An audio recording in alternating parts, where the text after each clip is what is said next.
Hey guys, Sarge here. I have seen a couple videos that have talked about new gun owners and things that they need to know and stuff to that effect. So I thought I'd come in and give my cent and a half on it. And the biggest thing that I kind of want to do with this series, I'm going to make it a two-part video, okay? With this part one, we're going to talk about some fallacies and some things that you could hear at gun stores, something to that effect, and then also just how to handle firearms, okay? So the biggest thing for me is how to properly handle a firearm. If someone puts a gun down on a gun store counter or whatever it is, and you're going to pick it up, 9 times out of 10 at a gun store, this will be the condition it will be in. You're going to pick the pistol up, okay, and even though it's locked to the rear, you're just going to check its status, meaning we're going to ensure it's safe. So I'm going to check to make sure that the chamber is empty and that the magazine well is empty as well. But just because the slide is locked to the rear like this and it can't shoot, right, I'm still not going to point the gun at the gun store clerk. I'm not going to turn the gun around and point it at myself. Treat this pistol in any status that it's in like it is loaded, and do not point it at people, okay? Do not point it at yourself. So what I'm going to do is I'm going to identify a safe area in which that if a round were to go off, it would not hurt anyone or it would not hurt myself, and I'm going to conduct that check there, okay? And I'm okay, yep, it's clear. And now I'm going to aim it 9 times out of 10 downward. You're going to be fine. Just make sure you're not aiming at your feet, obviously. Okay, line up your sights, get a good grip, however you want to do it. But something to consider, guys. I'm losing my memory on who said this, but I've heard multiple people kind of bring this up. If you just go to a gun store and see how a gun fits in your hand and you buy it off of that, that's kind of like going to a car dealership, sitting in the car and deciding that's the one you want without ever driving it. A gun could feel really nice in your hand, and then you take it to the range and you realize that you can't control it. Maybe it was the wrong purchase. You would have been better off getting something else.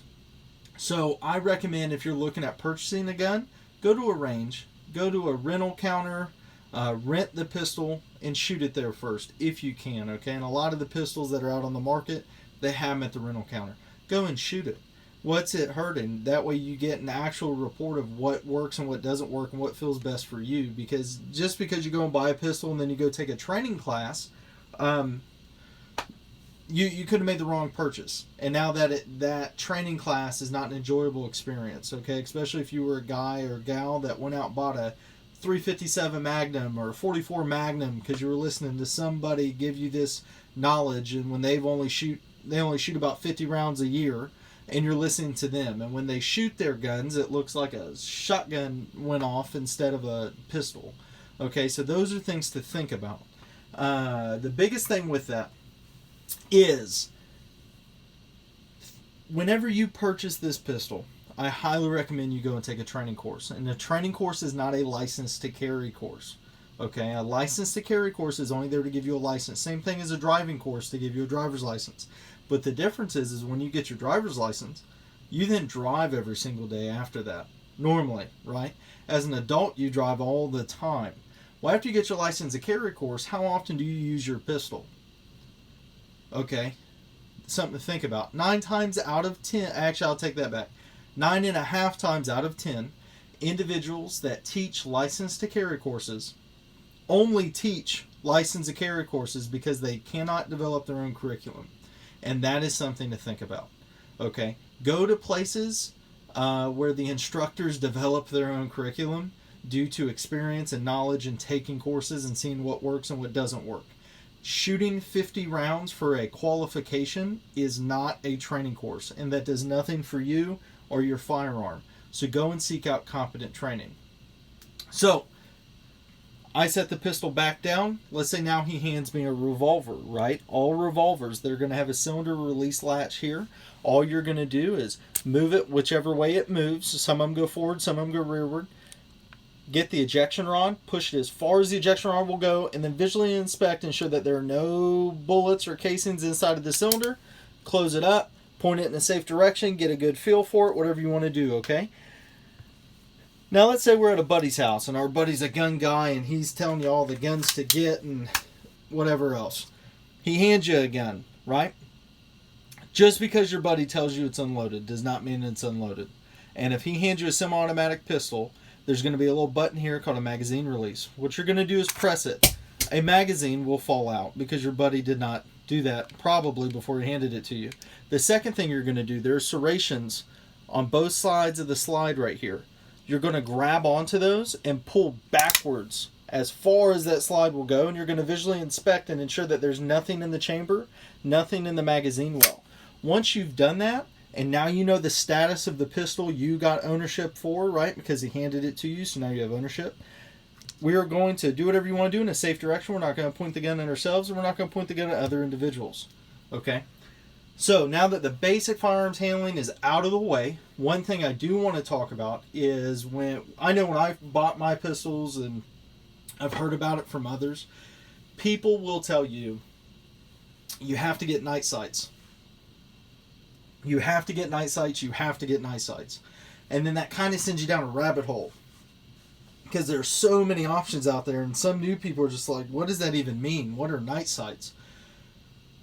Here's a demonstration. So, on this Glock 19x, I have a set of night sights. On this Glock 30 SF, I do not have night sights. So what I'm going to do is we're going to shut off the lights real quick, and I'm going to show you what night sights do. Alright, so here is the Glock 19x. And as you can see, there should be two green. Let's see if I can get that to pick up. So you see there's two green, there's one green dot and then a green strip. Okay, and now I'm going to pick up and show you the Glock 30 sights. Okay, turn this light back on here. So when people talk about night sights, that's what they're referring to. There are tritium vials inside of these sights that allow them to glow in low illuminated areas. But what they don't do is allow you to see at night. Okay? Just because you have night sights, that doesn't mean that you can see your target at night. That means you can see your sights at night, and that is it. And a lot of people get that confused. They think because I have night sights, I can shoot at night. No, you have night sights so you can see your sights at night. But seeing your sights is only one portion of the shooting process. You also need to see your target. So what does that mean? If it's dark enough that I need night sights, I probably also will need a form of light. Okay, something to think about, guys. Another thing that we're going to talk about real quick is the double stack, single stack, what to get. And when you hear that, you're thinking, well, what's single stacked? What's double stacked? I don't even know what that means. Some pistols are what is called double stack. Some are what's called single stack, and we're talking about the semi-automatic pistols here. A double stack will have a magazine that looks like this. This is a double stack magazine. As if we kind of see here, there's two columns, right? And this magazine holds 17 rounds. So there are two, think of it as the two stacks of bullets, right? Hold 17 rounds in the magazine. This one, I apologize for hitting the camera there. No, I don't. It's my camera. This one is a single stack, and it only holds 8 rounds. Well, the biggest difference when we're comparing the two or looking at the two is if we look here, so they're almost the same in height, but the single stack magazine is drastically thinner than the double stack. Okay, well, when we look at, I'm going to hit that as much as I want because it's mine.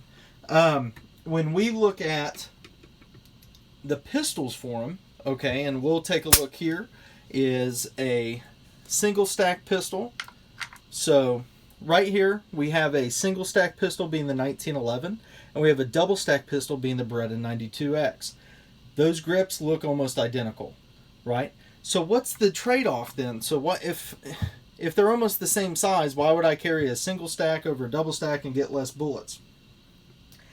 Because when we go to the semi-automatic side, or when we go to the subcompact side, that's where we see the biggest difference. So here's a Glock 30 and a Smith & Wesson Shield. Single stack Shield, double stack Glock 30. And that is a lot thinner, especially when you see it in person. Don't just look at it on here and think, okay. Go and see the overall difference in person, and it is quite the difference. So that's basically what I want to cover on the pistol side. And like I said, this series, I'm going to develop it, so it's about a 2-part series. The last portion for this that I really want to go over with you guys, holsters. And I've done a lot of videos on holsters. You guys can go and see them, whatever. But just for the purpose of this, there's only 2 holsters that I would recommend. Reinforced leather and Kydex. Okay, so when you go get your brand new holster, or you go get your brand new gun, you're looking at what holster to get. Either go with reinforced Kydex or Kydex or reinforced leather. Don't go with anything else. Okay, you're only going to disappoint yourself. Kydex or reinforced leather. Why do I say that? A lot of individuals, when they buy their first gun, they'll get the $600 pistol, but then they want to get a $15 holster. And that makes no sense. Okay, that's like getting, $800 golf clubs, and then the little golf club bag, whatever it's called. I'm not a golfer. You go and get from the back section of Walmart that people are actually putting brooms in. It just doesn't make sense, guys. If you get a pistol, ensure that we're getting an equal quality. I'm not saying equal price wise, but equal quality thing to carry the pistol in, because you're going to be carrying it more than you're using it. So it's something to think about. Holsters are not necessarily cheap, but they're also not expensive. It's not like you're paying $300-$400 for a holster. Okay, a lot of the holster options I show you here are well under $100, well under $70. Okay, so not an issue there, and you only have to buy one. So, cry once, you know what I mean? Cry once, complain once, whatever this saying is. My options, and what I mean by that is, when I say reinforced leather, so this is a nice leather holster, right? The problem is, when your gun leaves the holster, so when I draw my pistol out of this holster, my belt is now going to close on it, right? Well, that's what happens. So then when I go to put my gun back in the holster, this is where dumb stuff happens, okay? This is where then now I start taking my pistol and I'm fishing to try to get it to work in there. And then I accidentally put my finger in on the trigger guard, then I shoot myself. And then the gun gets blamed because you put your finger on the trigger and you don't want to admit that it was your fault for putting your finger on the trigger. Okay? So don't put your finger on the trigger and you want to shoot yourself. How do we avoid that? Get holsters that do not lose their form ever. Okay? And you can see I'm squeezing on it. It's not losing its form.